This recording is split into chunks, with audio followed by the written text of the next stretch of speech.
Okay, Friday. Okay. I was just doing some research on the big bear bald eagles. I was checking out the cam. They still have 2 intact eggs in the clutch. Okay. Which is good news. They're still incubating. You were saying which is a big deal. that there's been a lot of outsiders trying to get into the nest. Been quite a few predators this go round, which I think is interesting. The first clutch was lost to some ravens, which was sad. And then the second eggs, the second round were, what's the word I'm looking for? They're not hatched, they were laid. The eggs were laid in mid to late January, or January or February. Now I have to go back and look. I think February. I think it was like February 27th. Yeah. So the second egg was laid on February 27th. Which is a great fresh opportunity for a successful nesting season for Jackie and Shadow, which is great. Here's what else I learned. Typical gestation period or incubation period, I guess, in the case of eggs, is 35 to 40 days. 35 days from February 27th, when the second egg was laid, is April 3rd. Which, by the way, is Luna's birthday. Which is fun. Yeah. So that's exciting. It's also right around the same time as the Artemis 2 launch. So there's a lot going on. There's a lot happening. Right around the next week or so, we potentially could start to see hatching eggs, which is kind of exciting. Also, what's happening at the first weekend of April? Easter. Oh my goodness. So many things. Can you even? I can't even. Easter, Artemis 2, hatching eagles, day. Luna's birthday. I'm going to put that in our calendar. Yeah, well, and I don't know, that's just an estimation, right? Right. 35 to 40 days. 35 days from when the second egg was laid puts us at April 3rd. Okay. So here in another week or so, we could see baby eagles. Little tiny baby eagles. Oh, my little eaglets. I know. I just love seeing them. These eagles are huge. Like, you don't realize that because they look so small on your computer screen, but they're big. I was fishing last weekend, and I stumbled across a goose nest. And I didn't know the goose was even there. And I was just carefully walking, and the goose flew up and scared me like a lot. Well, you scared that goose. Well, the goose was aware of me probably well before I even knew. But I wasn't even that close. I mean, I was probably still 30 yards away. Like, I was a distance away, but it wanted to get the attention away from the eggs. Yeah. But I could see them from where I was standing after the goose left the nest, and those eggs are huge. Really? They're big. They're like as big as your coffee tumbler. They are large. No way. They're really big eggs. They're That's really crazy. big. I had no idea. They're big. You really made that goose mad. Yeah. I was looking to see because I was worried that maybe geese don't come back to their nest if a human has gotten too close. They will. They will. Yeah, they like. I just looked. It honked for a long time, and then it's because they pair. Its mate came in to make sure everything was okay, and the two of them flew off together to a nearby field, like right next to where I was. And I know that they were nearby and they were going to come back. Which is kind of sad and sweet all at the same time because they were like, look over here, look over here. Yep. Because they probably thought that you were a hunter. Correct. I know, which I'm not. I'm not there. I didn't have anything to do with the geese at all. I was there for the fish. They just happened to be nesting nearby. So I left. I didn't even get close. I stayed well away. I just thought it was really fascinating. So anyway, I know that these eggs that are being incubated by these eagles are large as well, which is kind of cool. So anyway, all right. Well, shall we kick off our Friday show? Let's kick it off. Here we go. Now, finally, here's a day I can get behind. It is Wear a Hat Day. Let's go. How unusual for you. Every day is Wear a Hat Day. Have you ever gotten flack for wearing a hat indoors? No. Because I know it's not 1920. but I know there's still a lot of people who think that's a sign of disrespect. I think sometimes people feel that way about a church. I think wearing a hat in a church sometimes gets treated differently than just a building. I know that like there are like certain scout camps and stuff where we're taught, like when we have our berets on, we're taught to take those off indoors, which is just a show of respect. And depending on, if I was really thinking ahead and had my head shaved before a week-long camp in my beret or not, I would have a second alternative hat to wear with me in my backpack. Yeah, because heaven forbid you not have a hat on your head. That's what I mean. You ever get sick of wearing hats every day? I don't even know it's there. I've worn a hat since I was in high school. Since you first started going bald? Probably, yeah. Yeah. I mean, I wore hats a lot. You did not wear a hat on our wedding day. No, I did not. I can't remember if we had a conversation about it or not. No, we just had a conversation about scratching my head, and then I did exactly that. You did do exactly Which that. was, weird. I'm glad you didn't say something worse. Did you just decide not to wear it on our wedding day? I don't remember. I don't remember it being a big deal. I don't think it was a big deal. And I wouldn't have minded if you had worn a hat. I'm glad you didn't, but... Yeah, I didn't. All I know is you in a hat. Well... You did have a fedora stage. I still have them. No, I don't. Did I get rid of them? I think you got rid of them. Yeah, it's fine. I don't miss them. So you weren't wearing like baseball caps. You were wearing... Well, you don't wear baseball caps anyway. You just wear... I had... Fishing hats. Well, yeah, they're not baseball teams. Then this isn't even a baseball cap style anymore. No. I like this style of hat. I know you do. You have a lot in that style. What are you doing? I think my finger started bleeding. Uh-oh. Yeah. So I got to deal with that. I think I snagged it. I was looking under your car this morning, and Yeah. I think I caught my finger somehow. I'm sorry. I just realized. Oh, great. So now I got to deal with that. That's my fault. Well, anyway, wear a hat today. Anyway, it's Friday. Yes, Friday. Wear a hat. Get down with it. What's that mean? Oh. Get down with it on a Friday wearing a hat. Yeah. Good morning. All right, listen to this story. Yesterday, opening day for the Major League Baseball season, as we talked about. Yes. It was a big day for a lot of baseball fans, as most teams enjoyed opening day, the first game of the season. And after today, all 30 teams will have played at least one game. They are saying this is kind of like summer. So that's kind of a big deal. Well, yesterday was an especially big day for Scott Persh and his son Ethan, who were at T-Mobile Park in Seattle for the game between the Mariners and the Cleveland Guardians. And from there, Scott and Ethan rode off on their bikes, starting an amazing 9,600-mile ride across the country. On their bicycles? On their bicycles.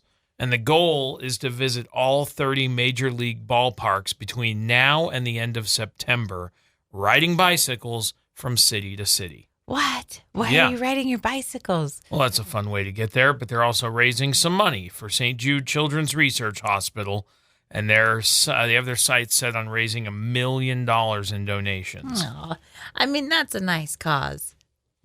But, yeah. Guys, woo. Right. That's a long bike ride. That is indeed. I hope you bought some padding. For your rears. Guaranteed. So listen, Scott's been preparing for the cross-country ride for months, both physically and mentally. He said, physiologically, you're sore.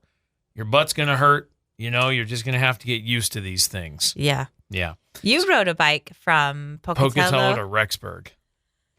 Yeah. In 2 days. Yeah. Good for you. Yeah. Did you guys stop to rest? Like stop to sleep?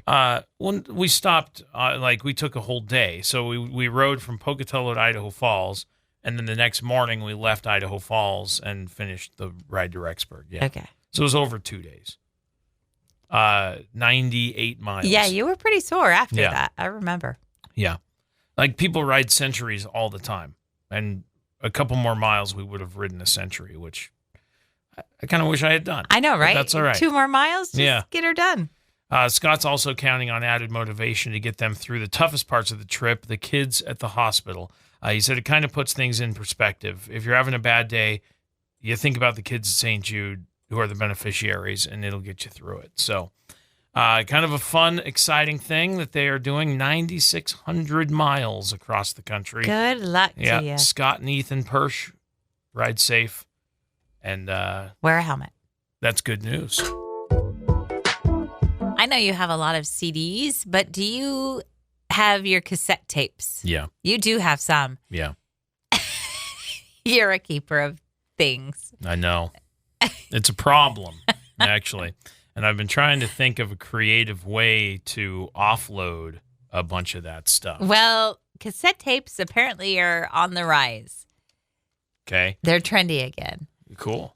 I hadn't heard this news. I'm not going to be buying any cassette tapes. They've been showing up for a few years, like in places where you could buy singles still, and you could buy full cassette albums. I wish I still had some of mine. I really do. I loved buying singles. Oh man, that was the best. A little plastic cassette in a cardboard sleeve, wrapped in plastic. Yes. Because they're becoming so trendy, Maxell, is that how you pronounce it? Maxell? Like Maxell, yeah. The cassette right tape player. They're making blanks again? They're bringing back the player. Which one? The Maxell Sony one. made the Walkman. It's not the Walkman. It's just the Maxell one.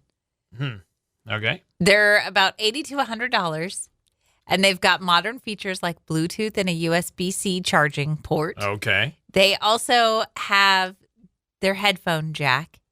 Yeah. Their battery life, they're saying, is pretty decent. You get about 11 hours of playtime. So this is the wireless one. And it comes with the belt clip. Nice. It's a clean-looking cassette player. Yeah. And I do like that it also has Bluetooth, because then you can run it wireless with your earbuds, which I think is cool. That's kind of neat. You can also buy a 5-pack of blank cassettes. That's right. For about $15. There's nothing on those, kids. You got to record, which this one does have a record button. No, that's a stop. It doesn't have a record. So this is just a player, not a recorder. So if you want to be able to record, make a mixtape for your boyfriend or girlfriend. That's what I'm saying. Yep. I don't see that this one records. You made me a mix CD. I burned you a CD. Yeah. Couple of them. Yeah. Oh. You've never made me a mixtape, though. Do you want one? No, because I don't have anywhere to play it. I can make that happen. I don't. I have in the house. In the house right now, there are at least 3 or 4 cassette players. Are you kidding? No. Are they all in your studio? 3 of them are. Where's the other one? I think there's a cassette player in the side of Beck's record player. I think it's like an all-in-one unit. And then Emery's car has a cassette player. There's a small radio in the living room. It looks old-fashioned, and so that's why I have it. The little turquoisey one? Yeah, I think that's a cassette. No. Yeah, I don't know. I think it just looks like it plays cassettes, but I don't think you actually can. I have the blue one down in the studio that I bought, and I have a Walkman, and I have a really nice recorder. Really nice cassette recorder. Yeah, player. You do. Then you can play from one to the other, so you can, play cassettes. Make onto me a other mixtape. Cassettes. You know how long that takes? I could build you a playlist in about 2 seconds and email it over way faster. Look, I think Maxell getting in on this game is kind of fun. It looks nice. I like the retro look of it. I think it's clean. It's pretty cool. But it's kind of pricey. Oh, I didn't see the price. How much is it? $80 to $100. Because let's see. Officially, it's officially for sale for $80, and you can buy it through Amazon. Right, and I just go, I don't want to buy that for that much money. $13.35 for that pack of blank cassette tapes. That's five cassettes. How much? For $13.35. Shoot. I feel like that's high too. For a 5-pack, that's a pretty good deal, I think. I think that's a steal. Those are 90-minute tapes too. Well, get out of here. Yep. You got to record Rick D's in the weekly top 40. The D's Sleaze. Yeah. What a show that was. And you got to wait until your song comes on. I know my song is going to be number 3 this week. Yeah. Let's wait. And then the DJ, Rick D's, Yep. wouldn't stop talking. So you can hear his voice in part of the song. Yeah. And then you hit record real fast. Right. From Madonna. Rick D's. That's funny. Rick D's in the weekly top 40. See how that sticks in your head? Yes. That's yeah. crazy. It's because I listen to it every week. Every week. What song is number 1? Yeah. Madonna again. Yep. Every week. Remember Pokemon Go? Sure. I helped develop that game. How could I forget?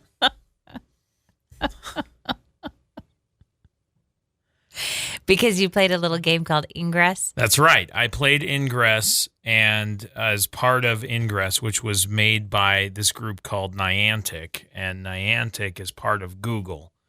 It was an offshoot project from Google's secret lab or whatever. And this game may still exist. It was a lot of fun. It was an alternative reality game where you would go out into actual outside and you would mark beacons, and then you would connect beacons all over the world. And beacons were anything from park benches to statues to local landmarks, whatever it was. And you would basically play a game of who can control more of the world map, blue team or green team. That was the essentials of how it worked. Right. And you would have to collaborate with people to connect. But So I built a lot of the portals, yeah. Okay. So then Pokemon Go jumps onto the scene. Right. And they just laid over Pokemon on top of Ingress. And were using the portals as gyms for Pokemon. They're using all the data from Pokemon Go to help train delivery robots. Yeah, well, you're welcome. By teaching them how to see the world with extreme precision, it says. Yeah, and that was kind of the interesting thing is that I it was weird at the time, and I sort of had that little Spidey sense thing going. Like, this is Google, and they want me to walk from point to point to point, post pictures of these landmarks. It was really kind of interesting that and a couple of the guys that I knew from Utah that were involved worked for data mining companies, and they were like, oh yeah, this is absolutely a data grab, 100%. They're using us to get a bunch of data about how long it takes to walk places, how precise can they get their GPS calculation. Used. Oh, absolutely. And then what a social experiment. I was playing a game for free that I was not, I'm out there involved in this game, in this community, for them to go. And then they did it with the Harry Potter one. They did it with the Pokemon Go one. There are several that they just used all of the data from the Niantic project on top of it. Let's get all these stupid humans to do all of our work. That's exactly right. How can we get them to do this? Make it a game. Okay. They're saying that GPS has been known to mess up in really dense areas. So they're taking the data from Pokemon Go and helping the robots pinpoint their location within centimeters. Oh, yeah. So they're training all of those delivery robots with the data that you've mined yourself. All of those steps you walked. They're like, yep, we'll have that. Thank you very much. Yep. And you didn't even get paid for it, Josh. No, I know. But sad. But Niantic, I mean, look, for what it's worth, Niantic really got out there and made, Pokemon Go and the Monster Hunter game are just unreal. And I don't see Ingress on here anymore, but it's all built on the backbone of Ingress. So just know where it came from, That's what I'm trying to say. No one cares. They also built a Pinkman Bloom game too. I don't know what that is. It's another game, another AR game. But I don't see alternative reality. Oh, okay. But I don't see Ingress on here at all. So, and that's fine. It is fine. Just get rid of the one that made it all happen. That's fine. It's fine. Sorry about that, Josh. Do people still play Ingress? That's what I was just trying to find out. It still has a website. Man. It still has an app. It's still in the App Store. Yeah, you can still install it. Okay. I won't be. Okay. It's still under Niantic, so there you go. It's still a thing. Good to hear. If you want to get into something, get obsessed with something. No, don't. There's cooler hobbies. Okay. This one involves a lot of walking. That's true. It gets you outside. Gets you outside to see your city, for sure. That is true. Anyway. Anything else? No. Oh, okay. You're welcome. Can you tell when something was written by AI? Generally. If something was written? Yeah. If I'm reading something. Like somebody did a social media post or something and they copy and pasted from AI. Is that what you mean? Yeah, kind of. Okay. Or an email. Oh. I think I talk to people around here enough that if I got an email from some of them that used bigger words than I know they use all the time, I'd be like, nah, you didn't write that. There's no way. You don't know those words. Right. And why would you be using those words? You don't use those words in regular conversation. Yeah, if it doesn't sound like you. Like I had yesterday, I had a conversation with Katie from Z103. And I said, hey, we're kind of on this group conversation, like 5 people. I said, would you mind sending an email about that? Very much in her style. Like I know she wrote that email. Nice. 100%. Good deal. But I don't know if I asked some other people in the building, hey, would you send an email to the group? I'd probably get some formal AI-generated email. To whom it may concern. Yeah, yes. some sort of elaborate thing. There is a college professor that's saying when he notices big words like moreover. Right. Or furthermore. Yep. Or even thus, he's immediately prone to think that was AI generated, AI written. He got some feedback. Some of the students are like, just because we don't use that in everyday language doesn't mean that we won't use that on a term paper. Interesting. Because we know that you're looking for those bigger words. And they're not wrong. I've written furthermore in a paper before. Do I use furthermore in everyday language? No. Yeah, I don't know. But furthermore, I don't use that ever. No, I don't write it. I guarantee you I have written it on a paper before. You for think? Sure. Before AI even existed. I don't think I've written furthermore. Ever. You always say that you can tell when it's AI because there's a lot of hyphens. They do use a lot of hyphens. They hyphenate stuff a lot. Instead of using, like, I'm an ellipsis guy. Yeah, me too. So I use a lot of ellipsis and parentheses. I use a lot of parentheses. Okay, interesting. That's interesting. So, I'm sure I have a normal style of writing. I've tried to get away from saying thanks at the end of an email. Oh, I do that constantly. I know, but I had to get away from it. Why? So because I'm not, there's nothing to say thank you for. And not that I'm grateful for your existence, but what am I saying thank you for? Here's the files I send you every Monday. Thanks? No, not thanks. There's no need for a thanks. Here's the files I always say that I send you every week. End of email. I don't need there's no need for me to say thank you. Sometimes I'll put thanks so much. Why? Because it's nice. If I'm requesting something of someone else, yes. If I go, hey, would you be able to meet sometime this week? Thanks so much for letting me know. That's fine. Okay. That's appropriate. here's the attachments that I send to you or was requested to send to you. Why am I saying thank you? Here's what you asked me to do. You're welcome. There should be a follow-up from the recipient for them to go, thank you for sending the files I requested. Okay, here's what I don't like. I don't like when people don't respond to my email at all, even if there's, I don't know how we got started talking about email, but here we are. Because of AI. I don't like, even if there's not really anything to respond back to, it would just be nice to get a received. Just so I know that they actually got it. I don't care about that. I do.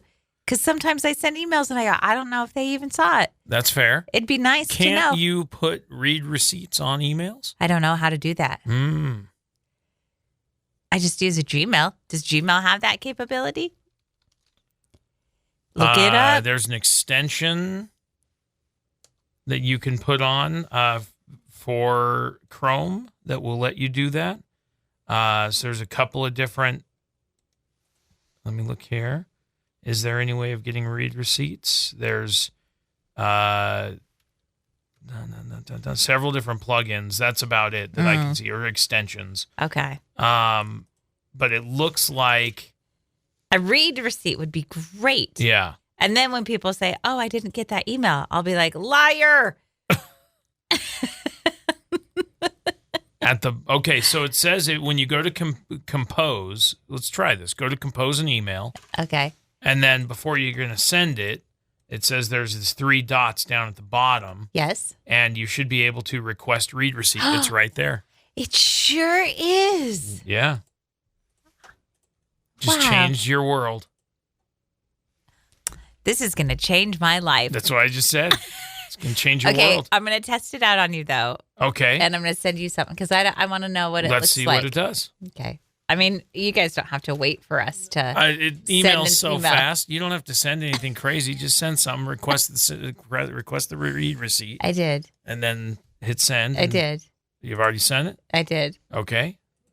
It's got to go all the way to Pluto and back. Which email did you send it to? Not my work one. Yes, to your work one. There it is. All right. I've opened it. Okay. Now you should get a read receipt. Let's see what it says. Riveting. This is real. This is, the real deal. Nothing yet. Okay, well, I've opened it and I've read it and I have deleted it. Oh, one or more senders in this conversation have requested a read receipt. Send receipts or not now. So so it doesn't send me an automatic. This person has. You have to actually do that step. Yep. That's why it says request. People are receipt. never going to respond to that. Man, I'm just in the same boat I was. Well, sorry. It's all right. I'm all right. I'll be fine. Okay. Are you sure? I'll be fine. Okay, so there's a guy I found on TikTok, and he's talking about wellness. He's kind of a wellness guide. And he said people need to start going 90s. What's that mean? So the idea here is that you leave your phone at home if you're going to go for a walk or if you're going to go to the store or to get food with people. And you ahead of time, you go, hey, listen, we're going 90s. So, no tech. Like I don't usually take my phone when I go on a walk, but I'm usually accompanied by you. I went on a walk the other night by myself and I took my phone because I'm a woman and it's a little scary sometimes. I understand. So I took my phone as a precautionary safety measure. Mm-hmm. Makes sense. So I like the idea, but I've also lived in the 90s and have driven with a car that was unreliable. Not that my car is unreliable now, but I've been without a phone in the 90s when my car has broken down. It's not a great place to be. You know? I get you. I understand. I like the concept of leaving my phone, But sometimes emergencies arise and you need a phone to quickly call for help. Yeah, no, I get you. And I like the name Going 90s. And the idea is that your phone was attached to the wall. Yeah. And so you couldn't bring it with you. And this I like that predates too. cell phones. And the idea is just to leave your phone at home. It's going to be fine. You're not like in a high demand position. Like you're just a person. And for an hour or two, you go 90s. But I kind of like the idea that people can't reach you too. Right. Have you ever forgotten your phone and it felt weird. You get like stressed, right? Like I can't. And then you check and make sure that it's in a safe place. Oh, I just left it at home. That's fine. But it is kind of freeing to know that you're not attached to it constantly. Right. Or that people can't get a hold of you. Yeah, like I'm unreachable. Like it's one of the greatest parts about going into the woods. Yeah. Is it's like I don't even have service. So I'm not going to get texts. I'm not going to get emails. Updates on the news. Right. So that's also a little bit free because you get to turn it off. I don't have to check my social media. This is great. Right. I don't need to see all that nonsense. Yeah. I like calling it Going 90s. I think that sounds cool. Let's go 90s. Going 90s, baby. Yeah. Hey, we're going to go out to dinner with some friends, but we're going 90s. That would have been beneficial last night. We went out to dinner, just the family. Right. Everyone on their phones. Right. It was insane. And I finally put mine down and I said, hey guys, maybe let's not be on our phones. Because every single one of us. I know. We weren't even having a conversation. So I started to draw on a napkin and did that thing where I we passed pass it around. Yeah. It stopped because somebody picked up their phone at Beck. Because he picked up his phone. But you couldn't be bothered either because you were on your phone. I know. I was with you. I was talking to you about what I was looking at because I was trying to figure out the Pips game you like so much. That wasn't a conversation between two people. That was a conversation between one person. So when you say you were talking to me about no, you were talking to yourself about it. To you. You were saying it out loud. To you. Because you had figured it out already. Yeah. And you were talking to me about it. Yeah, because it was the only way I could get you to talk to me. That doesn't even make sense. It does too make sense. Nah. Anyway, I like going 90s. Okay. Everybody wants to dress like they're from the 90s. Let's make them all go 90s. Let's go back. Jack, do it again. Oh, boy. Emery asked me the other day, why do grandmas that have sweaters on always do that thing where they pull it tight and tight over their I guess to bodies? Be warm. So I kind of laughed and I said, yeah, I guess they do that, don't they? Last night I had a sweater on and it was a little bit chilly. Right. And I did the exact thing that You did a grandma move. I think anybody in a sweater does that move. That's just I'm chilly, kind of wrap it up tight. I've never seen you do that. Because I'm not a grandma. You have some old man sweaters. I do. I have one here. Yeah, you got to bundle yourself up. Ooh. Warmer now. I'm sure that's it. That's the only thing. It's just a subconscious reflex thing to being cold where you go, I think I might need to warm myself up a little bit. The funniest thing was that she mentioned that probably a week ago. She goes, and then you did it. How come every grandma does that? And I didn't even know I had done it. And she goes, you're doing the thing. You did the grandma thing. That was at dinner last night. Yeah. Yeah, I saw that. You did see me? I did. Bundle myself up? I did see it. Take my sweater and make it. And I heard her reaction. It's like it's too small. And so we got to treat it like a blanket and kind of stretch it out a little bit. And then just wrap it tight. That's right. You also carry a little Kleenex in your pocket, which is a grandma thing to do. Yeah. I don't have any currently. Nope. Just checked. Okay. I was worried I might. There has to be Kleenexes everywhere I go. I don't know what to tell you. You got one right there. There's you got one over here. You got like two laying around. Well, yeah, I need them. You have a whole box next to you. I need both of them. Why are they laying around? These ones? Yeah. Because I'm still using those. Oh, good. These are old lady things. I'm not even a grandmother yet. Thankfully. Ooh, Right. I'm too young for that. Right. But your much older sister has 3 grandkids. Yeah. She is a grandma. My sister. Whoa.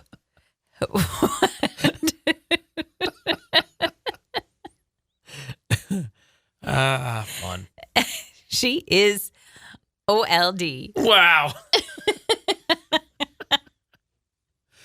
Well, anyway. Quit doing old lady stuff. I can't. Or do it. Whatever. I was going to say, I Just can't. do what you naturally do. I am. It's all I know how to do. Is what you naturally do. Keep it up. Thank you. You're doing good things. Is what I'm trying to lean into is that you're doing good things. Am I? Yes. Having Kleenex in my pocket is a good thing. I don't want to touch them. No one's asking you to. I never said here to hold my Kleenex. Thankfully. Don't ever. It sounds like a not good time. What are some... Okay, so if we've established that grandma things to do are to pull the sweaters tight and to keep Kleenexes in their pockets. Well, and I think there's other things. And it isn't just grandma stuff. It's just, what's a grandpa thing? Mature woman things. That's all. What's a mature man thing?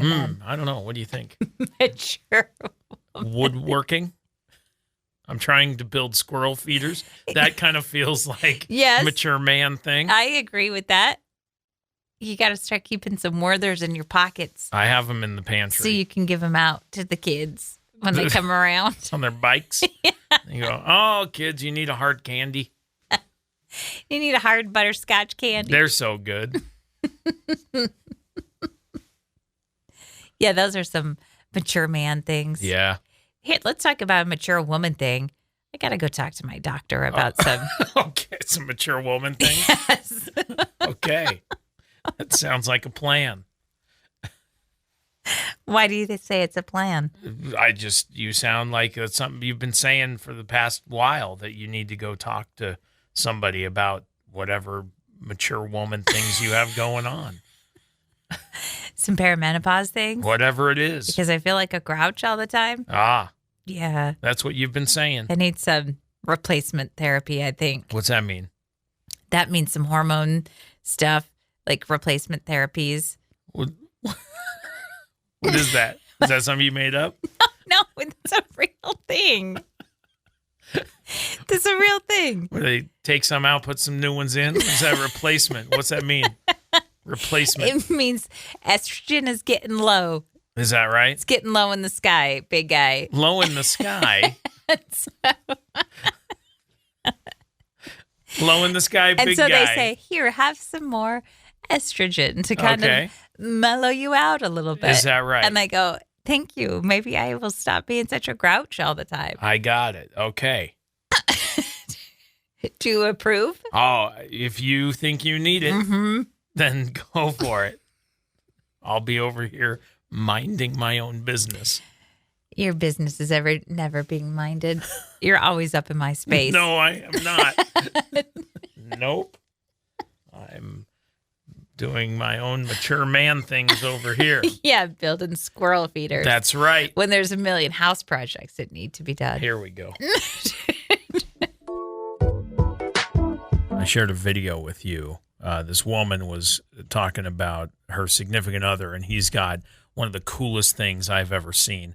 It's a full-on flight simulator room. Yeah. And I would absolutely nerd out in that thing. He's got feet pedals and throttle controls and multiple monitors to wrap around, so he's got a clear view. It looks like a blast. Yeah, but you'll also realize he's got his feet controls, and he's doing that part barefoot, which is giving his wife the ick. I know. She was totally grossed out by it, which I think is rude. He's comfortable flying his airplane, and she's over there making barfy face. That's mean. Comfortable flying his airplane, huh? Yeah. Like, look, I've got my space where I tie my flies. Yeah. If I'm sitting down there with little sock feet, you're going to go, ugh. No, that's different. Why is it different?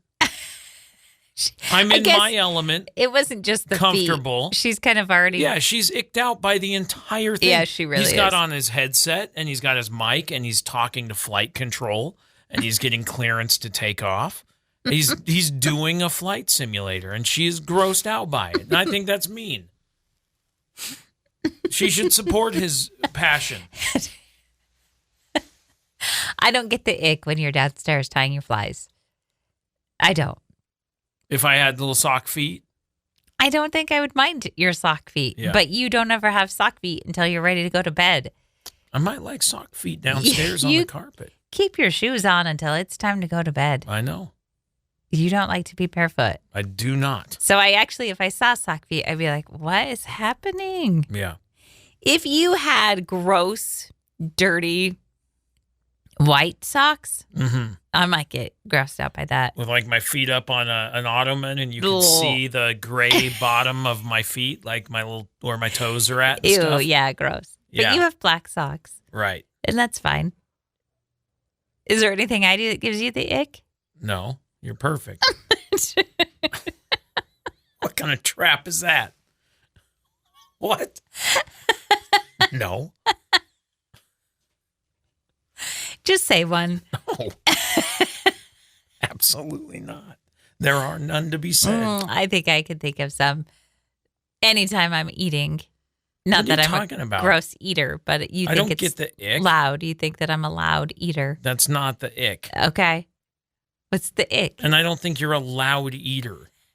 I think everyone around me chews loud. That's a me problem. There was a coworker of mine that was eating an apple yesterday, and she apologized because she said, I'm sorry that my apple is so loud. And I said, girl, chew away, because I have gotten such a complex from eating with my husband that I can't just eat in peace. I go, so please chew your apple as loudly as you want. Was it pretty loud? No, I didn't even notice it. That's good. Yeah. An apple, I can hear somebody eating it down the hall. I know you And can. I go, nope. You got to take that apple outside. Go further away. Do you say that out loud to these people? No. Okay. Because I'm not mean. Because you're not going to give anybody else a complex, just me. I don't intend to give anyone a complex, you included and especially. And I don't say anything. I go, that's loud. I'm going to leave the room. You do that, where you go, I got to go. Right. I got to get out of here. I am overstimulated by mouth noise. I don't care for mouth noise. It's a thing. I don't like it. Our son probably has one of the loudest mouth noises. He's a loud chewer. Okay. He is. There's someone louder. Is there? I've been seated next to some loud chewers in my life. And I go, you're right. I gotta go. We have a mutual friend who slurps on pizza. It's a strange thing, but he'll go to take a bite of pizza and go, and I go, what are you doing? Why are you doing that? I don't care for that. Stop it. Wait, just don't order pizza when he's around. It's anything. I haven't eaten next to that person. Fortunately, lives on the other side of the country now. But I've never heard somebody slurp pizza like that guy. That's years and years and years ago, and I still can hear it in my mind. Okay, rewind. Sure.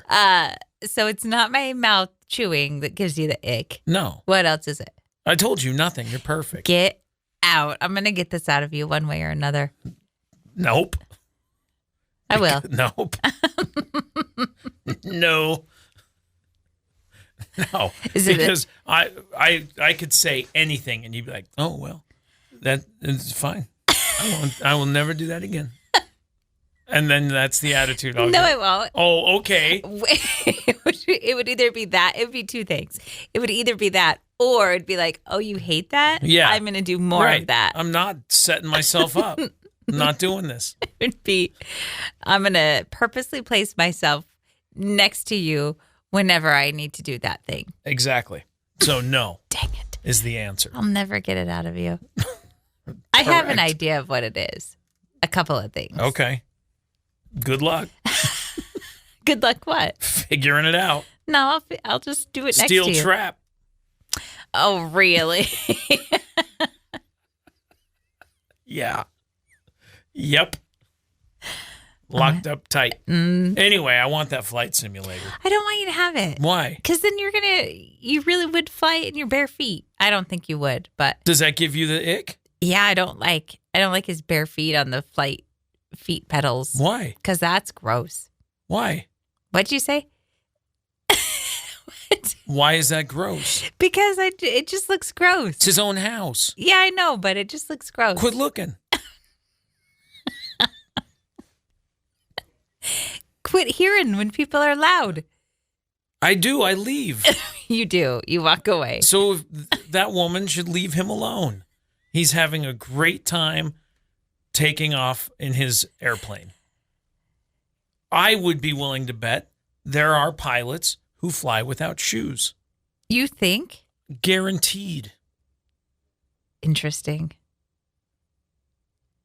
I disagree with you. You do? I think it's probably an OSHA requirement that they or have shoes. Or an FAA requirement? Uh-huh. Did you say FFA? FAA. Oh, F. Not the Future Farmers, no. I thought you said the Future Farmers, and I went, that's the wrong acronym. What are you looking up? Yes, pilots almost always have to wear shoes. There are a few specific federal regulations on footwear, airline uniform policies, and safety standards that do require closed-toe durable shoes to safely operate rudder pedals and navigate flight decks. A flight deck, I would understand. There's big tires. You don't want to be down there without steel toes or some sort of strong shoe. The shoes must be comfortable for long hours, but durable enough for pre-flight inspections. Yeah, see? Often required to be slip-resistant and non-foreign object No one's damage. flying without shoes. Get out of here. They got to have shoes on. No way. And they can't be sandals. You can't show up in your Birkenstocks. Why? Because listen, if I'm going to be on like a transcontinental flight overnight, you think I'm going to sit there in shoes the whole time? No way. I'm slipping on some slippies. No way. I'm taking off. I would take off those shoes and throw on something more comfortable, like Crocs. I disagree with you. Flying in big rubber Crocs. I do not think that you would do that. No, I wouldn't. No. Nice try. One, you're not going to wear Crocs. Two, you're not going to take off your shoes, especially since it's your job. And you're a firm believer in keeping your shoes on at work. Yeah. Don't show up to work without shoes on. People walking around the office in sock feet. Get out of here. Who does that? I've seen it. I've seen that, and I've seen barefoot people walking around, and I go put on your shoes. Oh. I know. It's gross. Put your dogs away. That's ick.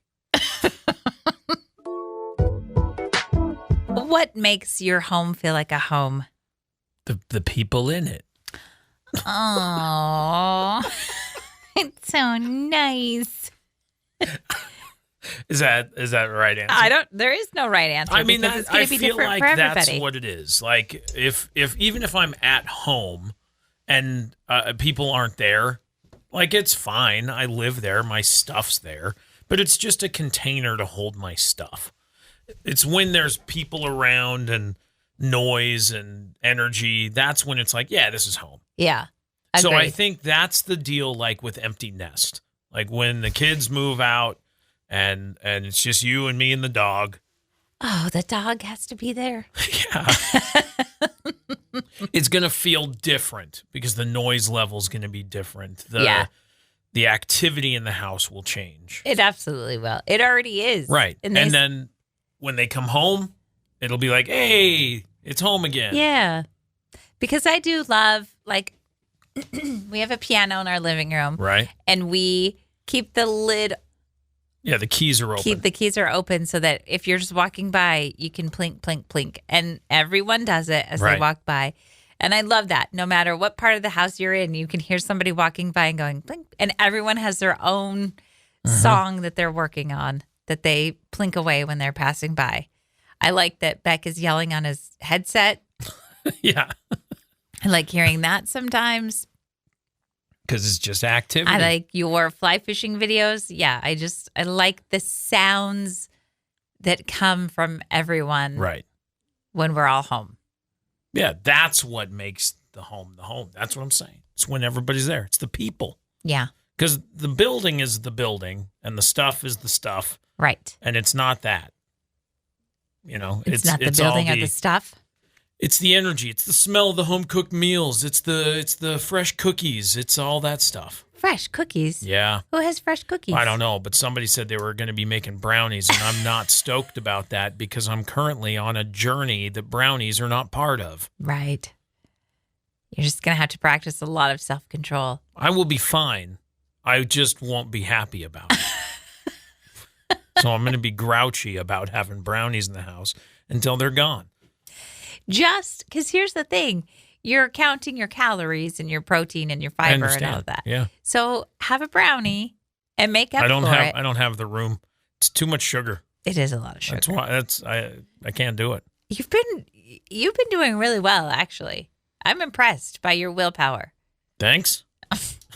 Even last night, we went to dinner because we had a gift certificate we needed to use. Right. And you were like, I can't eat any of this. And I said, yes, you can. Just eat half of that and you're going to be fine. And you did. Right. And I didn't get fries. I got a salad instead. Yes, you did really good. Right. With a low-calorie vinaigrette instead of ranch. And the vinaigrette was awesome. Half of mine. How'd that go? But I didn't. I ate all of it. Yeah. She didn't come and pick up my plate. And so then it just sat there looking at me like, I'm not going to taste as good tomorrow. Oh, boy. So I had to. So I had to. I get the other half of my meal for lunch today. Did you bring it? Yeah. Good job. Thanks. You've been doing good. I'm proud of you. I've been trying. It's not been a great week for me. Last week was really good, but this week I've not done well. I'm trying to remember how many, it's been days and days and days that I've been doing this, but I don't think I'm at a full month yet.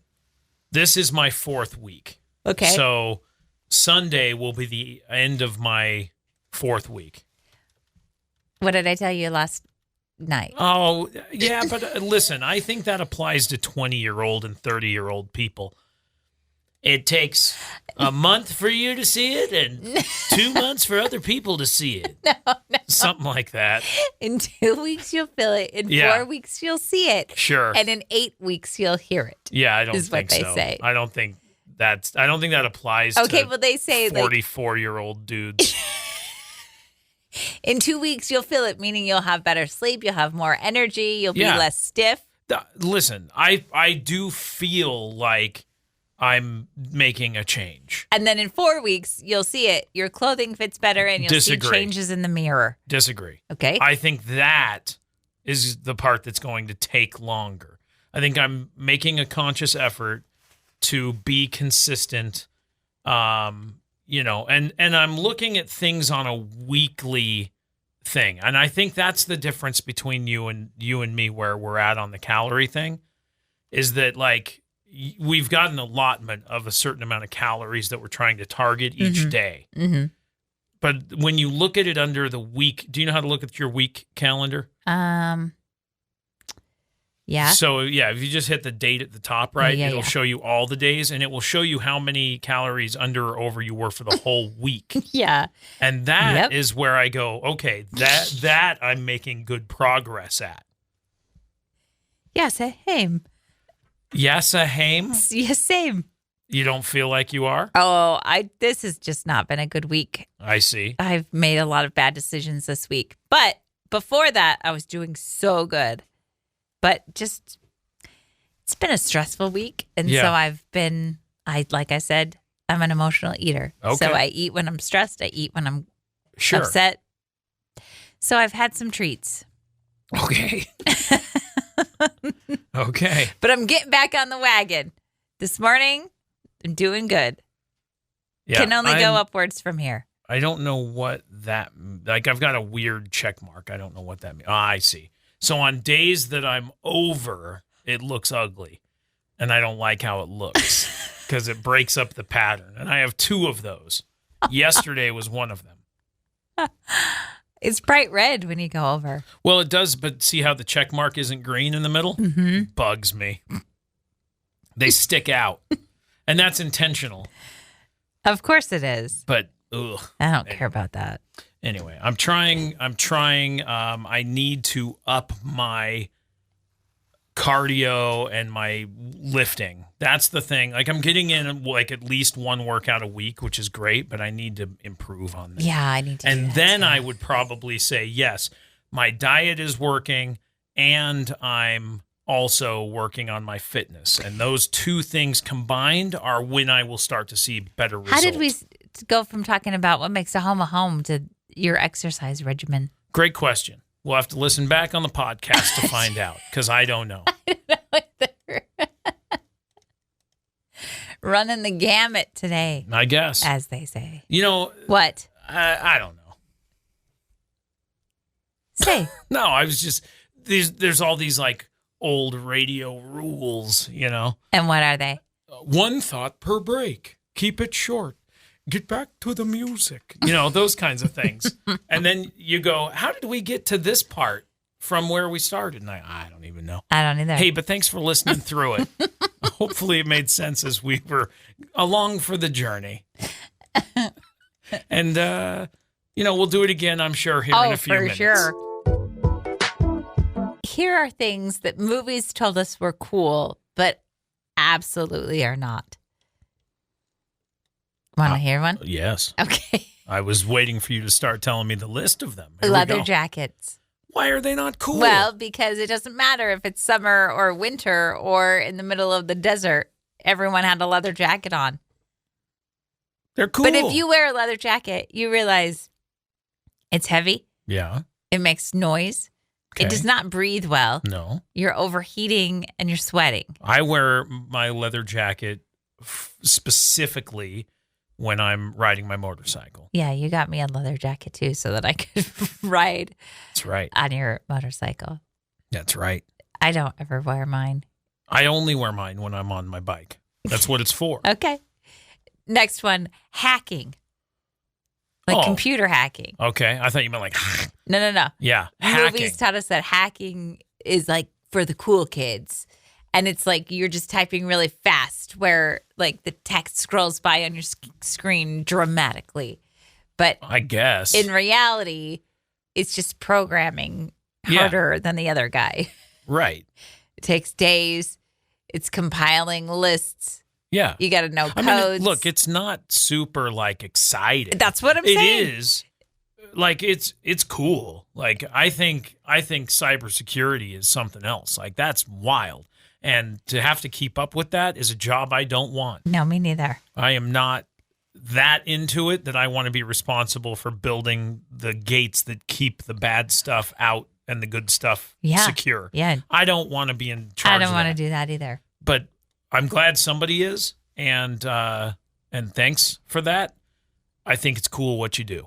Even if the movies made it out to be cooler than it is what you do, I still think it's very cool. It's cool, I guess. Getting into fights, the movies made it seem like getting into fights was cool. I don't think it sounds cool. But it hurts. I witnessed one fight in real life when I was in high school, and I've never been able to forget it. And I do not like it. I don't care for it. Okay. It was one of those ones where students were like, yeah, we got to fight over here, and people were running. I was in like 8th or 9th grade, and people started running over to watch, and I was like, we got to go see what's going on. These guys are having a fight. Yeah. I hated every minute of it left. I had to go. But how come you can watch UFC then? Because it's on TV. Well, and it's the two people have agreed to the fight. Sure. Usually in a fight, especially one at school, one person is not a willing participant. Yeah. I hated it. But fighting in movies. It stressed me out. It made my stomach turn. I did not like that. Oh. No way. Not for me. Oh, Joshy. Yep. You're so sensitive. Nope. I don't like it. I don't like two people banging into each other. Not fun. Kissing in the rain. Movies make this look cool. What's wrong with that? It's not cool. Why? Because you're wet. Yes. And your hair is in your face. Not if you're under an and umbrella. And your clothes are sticking to you. Not if you're under an umbrella. It gets in your eyes. Yeah. The rain. Kissing under an umbrella is different. You're just kissing in the rain is what I'm talking about. No umbrella, just the rain. It's cold and it's wet. Not romantic. Okay. It's a nice idea, but it's not. And then you're drowning. What kind of rain are you in? Like a straight up downpour? Yeah, that's always what it is in the movies. Ones that flood the underpasses? You're in one of those? Yes. Yikes.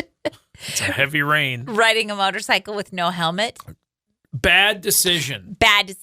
Not cool. Wear a helmet. You're not a rebel. Wear protective gear. And you're going to get bugs all over your face. Well, there's that.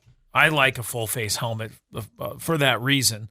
Because there are bugs. Like I've had like wasps and stuff hit my visor and I go, whoa. Yeah. That could have been my face. That could have been my eyeball. Right. That's what I'm saying. Next. Okay. Wetsuit underneath a tuxedo. Who does that? Oh, James Bond. Okay.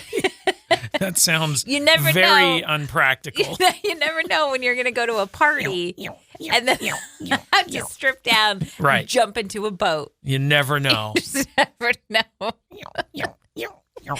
Exactly. The whole time. And everybody goes, James, you got on the wetsuit under there? You're neoprene under this, aren't you?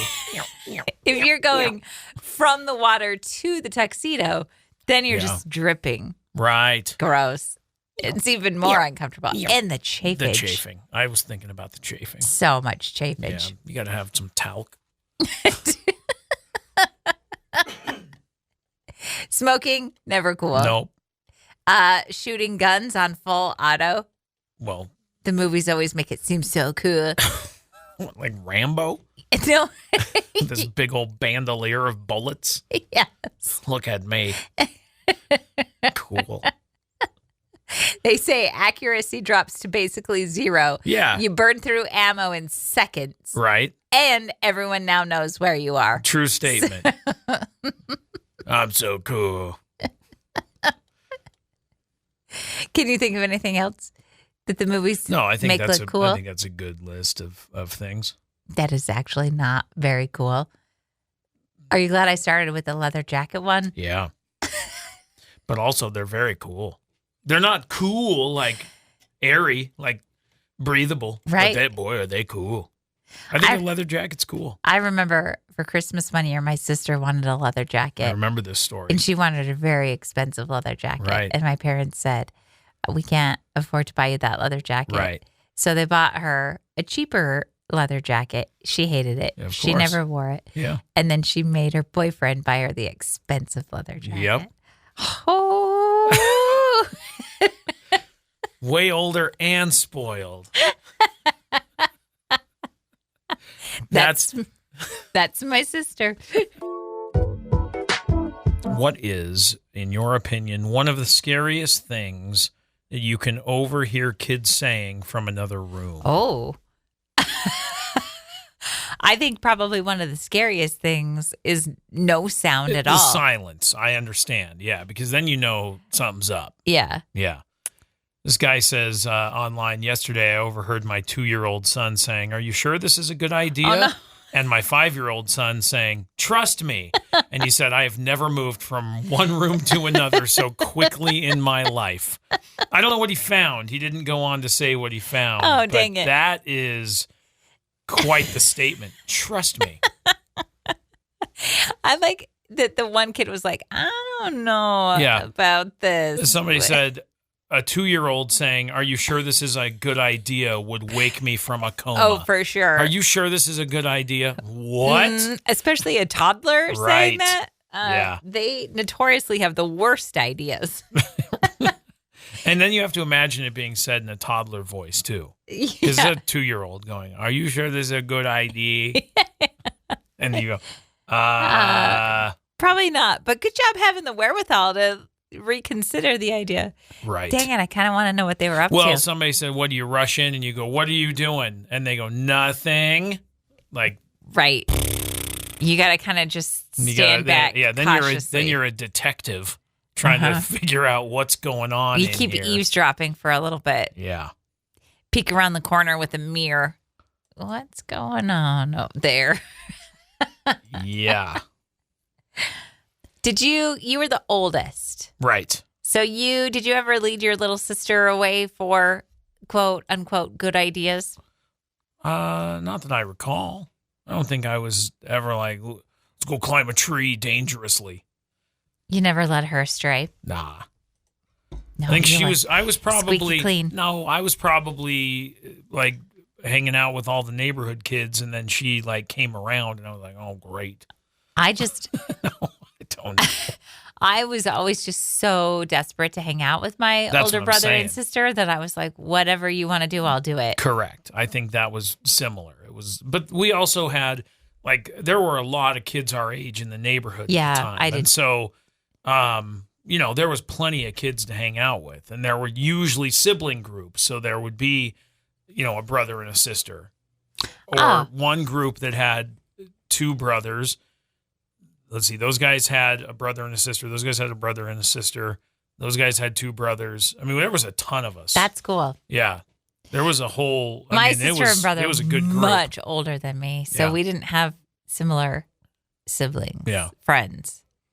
But I do remember sharing a room with my sister, and she would say, hey, I'm gonna sneak out the window. Don't tell mom and dad. And be like, okay. Okay. Secret's safe. Like, what other... I'll keep anything you want secret. Like, I'm on your team. I got you. Just let me hang out. Yeah, please. I'll do anything you want me to do. Uh-huh. And then she and her friend one time got very, very sunburnt. And she said, you're going to need to rub aloe on us. And I was like, okay, I will. I'll do it.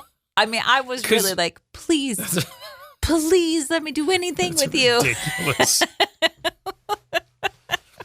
There was in the backyard of all the houses, there was an easement behind. So you'd have the street, little front yard, the house, and they had these long backyards that would end at this easement that connected. So everybody had like back gates. Cool. Which was cool. So we would all just like run in that easement area behind all of the yards. And that's cool. We'd all meet up and hang out. And I had a big pile of dirt. I learned how to do some civil engineering in that. I spent a lot of time building tunnels and rivers and dragging the hose all the way out there so I could make trenches and stuff. Oh, yeah. My brother one time, because my mom worked right behind, or she worked in front of a railroad track. Mm-hmm. And so my brother one time was like, you got to come check this out. And showed me how you could flatten a penny on the railroad tracks. So I did a lot of play time on the railroad tracks. Safe. Very safe. Totally safe. Yep. But again, I was like, yes. He was like, do you want me to show you something cool? Yes. Yes, I do. What are you doing? Nothing. Nothing.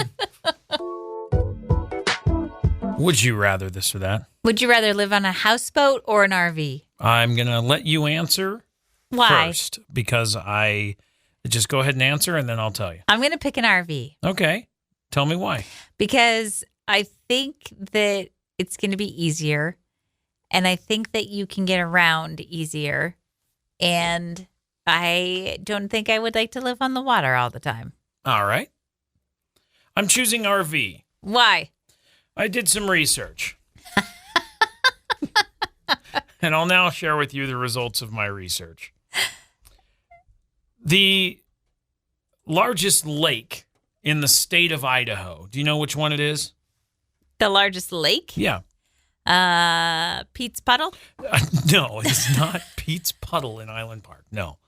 It's Lake Pend Oreille. Okay. Which is near Sandpoint. Okay. Sandpoint is right next to it.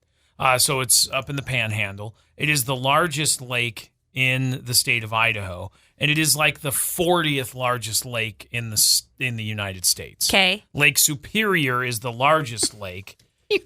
I told you I did research. So Lake Pend Oreille is a surface area of 148 square miles. Lake Superior is 31,000 square miles, almost 32,000 square miles. It's very large, Lake Superior. Okay. So if I were going to be on a houseboat, I would want it to be where I could have some room to explore. Okay. But also, Lake Superior is cold in the wintertime, like very. Okay. Because of how northern it is. Okay. So I don't want to be there. So then I thought, well, maybe I want to be like on Lake Powell, right? Which sounds nice. It's got a good surface area. It's got 254 square miles. So it's a little bigger than Ponderay. Okay. At 148. And I'd get to see some stuff, but it's losing water quickly. It's drying up. Okay. Which is sad. It's sad news for Lake Powell. But I don't think I want to be in any of those situations locked into such a small geography. In an RV, like a van life RV, think of all the places and miles I could go. I could go all over the place. Exactly. So for me, I'm choosing the RV because I don't want to be locked into, at most, a few thousand square miles to explore. I feel like I'd be claustrophobic on a houseboat. You do? More claustrophobic than an RV. Have you seen like some of the modern ones? Yeah. I mean, they're nice. Yeah, I get it. Like some of the old ones, the little shack on a pontoon, that's not it. Like I don't want a shack on a pontoon. But like a 2026 houseboat, they're not bad. Like they're pretty luxury. I mean, they're like what is this? Plus, if you're on water all the time, yeah. Guess what? You're gonna get barnacles. Oh, you love barnacles. And guess what I hate? I don't think there's barnacles in fresh water. I mean, there are. There's a problem with mussels, the zebra mussel that we're trying to keep out of our waters, for example. So there are indeed mussels that happen in certain waters, but we're trying to keep that out. And so far, I think have been successful at keeping those mussels at bay. But look at the new 2026 houseboats. They're like a yacht, but square, like a square yacht. It's crazy. Those are crazy. Yeah. I'm still going RV. Oh, me too. But also, some of them have a little garage for your jet ski, which is kind of exciting. I know.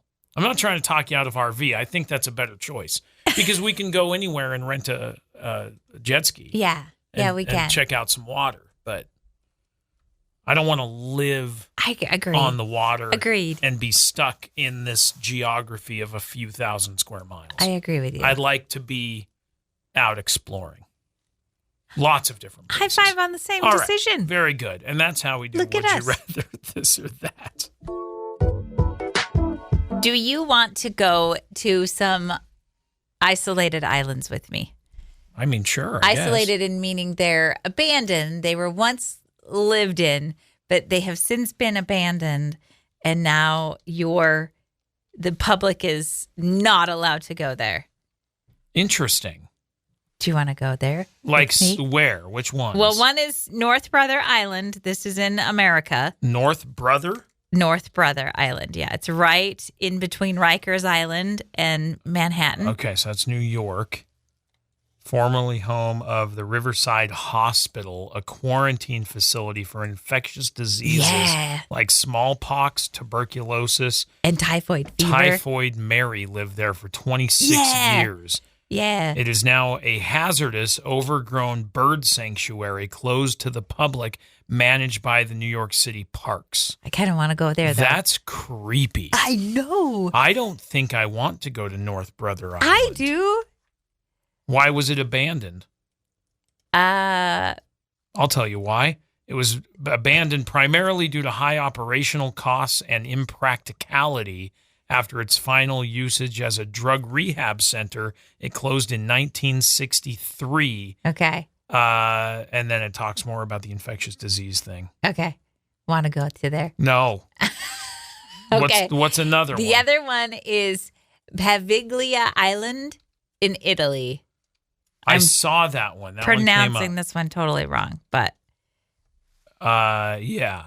It is a small abandoned island in Italy, widely considered one of the most haunted locations due to the dark history as a plague quarantine station and a psychiatric asylum. Why were they building this stuff on islands? I don't know, but don't you want to go? What's that movie? Is it Shutter Island? Is that the one? Oh, yeah. With Leonardo DiCaprio? Yeah.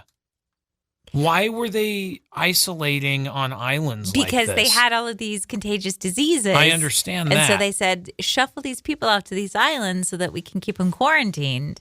And then, Oh, man. It was this one. The one in Italy was a quarantine for ships carrying the bubonic plague. Yeah. And it is estimated that 100,000 or more people are buried there.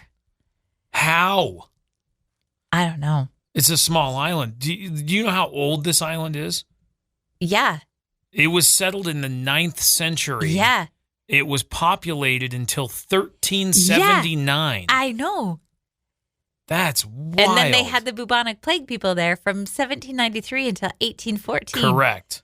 And then it was an asylum in 1922, and then it closed in 1968. So it was an asylum for 46 years. I know. And now it is abandoned, ruined, and largely forbidden to tourists, though it has been considered for redevelopment. I want to go there. Oh, do not do that. The poltergeists. Can you imagine? Do not build upon that land. I want to go there so bad. You do? I do. I just, one, because it's forbidden. And when somebody says you can't do something, then that's all I want to do is do the thing. So when people are like, you can't go there, I'm like, but I kind of want to go there. So access is officially prohibited. There is no public transport, although some private unofficial boat tours can be arranged according to the Visit Italy's Facebook page. Yeah. They've got some pictures of it and stuff. It's horrifying. I know. It's crazy. And that's why it's so cool, because it's so creepy. Like plague doctor masks. On the island? Oh, yeah. That's what they wore as they were doing. This is wild. Like these isolation chambers with these big carts that roll in and out. This is terrifying. I know. That's why I want to go there. Like, have you looked at pictures of it? Yes. I've done deep dives into this stuff. I don't think I like it. So you're not going to go with me? This is not for me. It's okay. Guess who I'm going to take? Emery. And my friend Christina and my friend Tito. And we're going to get a boat. I will stay in Venice while you go do this. Okay. Because it's just off the coast of Venice. Okay. And so I will hang out with the Italians and eat Italian food while you go get the plague. I'm not going to get the plague. You know how long ago the plague was? That's been washed away. Bro. I'm going to tour this island, and then I'm going to come and have some baguettes with you. Not baguettes, because that's French. I don't like it. Okay, you can't come. I'm going to tell you this about it. Oh, it's so creepy. It has an abandoned beauty to it. I'm looking at some like professional photography stuff that people have taken and posted from their visit. Yeah. It's gorgeous because of its abandoned nature. Right. And I really do think there's something special about the way that abandoned places, like the vines that grow, the way things when they're left alone sort of become nature. Like our friend I think who that's went to cool. Chernobyl and took pictures of Chernobyl. That is correct. I think there's something beautiful about that. I don't need to go there myself. I do. I just want to look at all of the things. Yeah. I wonder if I could get good. approval from the Italian government. You're not going to, because it is prohibited. However, you can book a private tour. That's what I'm saying. Yeah. If I get approval, I'm going to call the Pope. This thing was settled in Roman times. This island is old. I know it. Think of all the history. Oh, I want to go there so bad. Yeah, it's got the name Island of the Plague. I don't need to go there. I'm good. I'm so good. So good. Okay, if you don't want to go to that one, then do you want to go to the other one? No. In America. I'm curious about touring like Alcatraz, but only because Like, I've been into some other penitentiaries and stuff. The asylum thing and the quarantine infectious disease people, I'm not into that. That's a different level of stress. I just would rather avoid that. Okay. They're not there anymore. Yes, they are. Hey, that's going to wrap us up for today. It is. Have a great weekend. We'll be back on Monday. Check out the show on demand everywhere you get podcasts. You can listen to the whole show without the music and commercials. It's like an hour and some minutes long, and you can catch up on any part you missed. You can, what did you say yesterday? Share it with friends. Go, hey, listen to this. Hey, gather around and listen to this. Chantel really wants to go to these haunted islands. We've been talking about these haunted islands. Let's get a group together and go. No thanks. Have a great weekend. We'll see you back here Monday. Goodbye.